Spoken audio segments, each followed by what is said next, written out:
На один из самых светлых и значимых праздников братского для туркменистанцев турецкого народа, День национального суверенитета и праздник детей, широко отмечаемый в Турции 23 апреля, в Ашхабаде собралось множество маленьких гостей. Детский фестиваль состоялся на территории совместной туркмено-турецкой школы. 23 апреля 1920 года в Анкаре состоялось первое заседание Великого национального собрания Турции. Это событие заложило основу современной Турецкой республики и ознаменовало переход власти от султаната к народу. Основатель республики Мустафа Кемаль Ататюрк посвятил этот праздник детям, подчеркивая, что именно они являются будущим нации. Bugün burada Atavatanımız Türkmenistan'da Türkiye Büyük Millet Meclisi'nin kuruluşunun 106. yıl dönümünü kutluyoruz. Bildiğiniz gibi Türkiye Cumhuriyeti, Türkiye Büyük Millet Meclisi'nin kuruluşunu Türkiye'nin kurucusu Gazi Mustafa Kemal Atatürk tüm çocuklara armağan etmiştir ve biz bu 23 Nisan'ı Ulusal Egemenlik ve Çocuk Bayramı olarak kutluyoruz.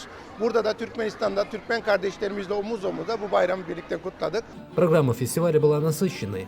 От ярких выступлений с народными танцами и звонких детских песен до традиционных игр на свежем воздухе. Маленькие гости с удовольствием участвовали в экологических акциях, а в зонах аквагрима каждый ребенок мог превратиться в любимого сказочного героя. Какой же праздник без угощений? Весь вечер работали праздничные стенды. Ароматный денер, золотистая кукуруза, сладкая вата и мороженое радовали не только детей, но и взрослых, возвращая их в беззаботное детство. Атмосфера безудержного веселья и искренней радости буквально царила в воздухе. Весь вечер на площадке не смолкал детский смех, а счастливые лица родителей стали лучшим подтверждением того, что праздник удался. Этот день еще раз напомнил всем нам: дети – это наше общее будущее, которое строится на любви, мире и взаимном уважении. Türkmenistan'dayız. Ana vatanımız Türkiye'den geldik. Bugün Ulusal Egemenlik ve Çocuk Bayramı'nın 106. yılı. Onu kutlamalarına katılmak için bizi buraya davet ettiler. Ortak Türk-Türkmen Okulu'ndayız. Milli Eğitim Bakanlığı aracılığıyla Milli Eğitim Ateşemiz bizi buraya davet etti. Türkmen Okulu ve Türkmen öğrenciler, Türkmenistan bizi ağırladı. Bayram kutlamalarında çocuklarımızla birlikte bir gösteri yaptık. Türkiye'den, Kırşehir'den geliyoruz. Hepsi aynı okulun öğrencileri. Muharrem Ertaş Müzik Ortaokulu'nun öğrencileriyle burada bir halk oyunları gösterisi yaptık. Türkmenistan harika. Biz ilk defa geliyoruz Türkmenistan'a. İnanılmaz bir ilgi ve bize yardım var. Türkmenler çok anlayışlılar. Konuştuğumuz zaman hemen dilimiz o kadar birbirine benziyor ki benim en şaşırdığım olay şu oldu. Tabelaları çok rahat anlayabildim. Yani çok küçük farklarla tabelaları okuyarak bile burada çok rahat gezebilir insanlar. Türkler özellikle, çünkü dilimiz aynı, ana vatanımız dediğimiz gibi.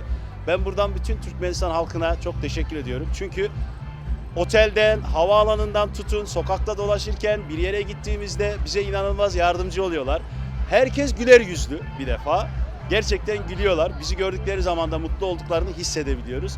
Bayramımızı kutladık. Şimdi burada eğleniyoruz. Ortam harika. Kendimizi ana vatanda gibi hissettik. Çocuklarla birlikte muhteşem bir gösteri yaptık. Yine burada da çok büyük ilgi gösterdiler bize. Ben Türkmenistan'a çok teşekkür ediyorum. Burada bulunduğumuz 3 gün içerisinde çok mutlu olduk. Daha buradayız. Bir yere gitmiyoruz. Biraz gezeceğiz, dolaşacağız. Ana vatanı göreceğiz bakalım. Ben bütün Türkmen halkına buradan çok teşekkür ediyorum. Şükranlarımı sunuyorum.